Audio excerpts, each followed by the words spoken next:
Stop using conditioning for mental toughness. And before you run to the comments, I'm going to preference this with two things. One is you shouldn't waste practice time to condition. Do it outside of the room.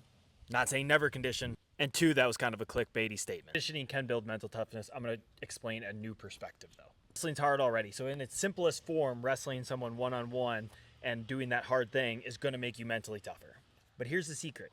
If you make wrestling so enjoyable for the kids that go to your practice and they start loving wrestling, they start loving coming to practice, they're going to love the sport. And they're going to want to come to practice every single night and learn more and more and more about wrestling. And at first it'll be technique. Maybe it'll be hanging out with their friends. They really, really enjoy that. But then as they start getting older and they start getting better at wrestling because they've continued to come to wrestling practice over the past few years, they're going to decide, hey, I want to be really, really good at this thing.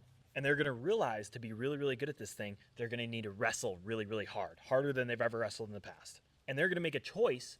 I'm going to get mentally tougher so I can be better at wrestling. The past few years I've spent getting my technique better.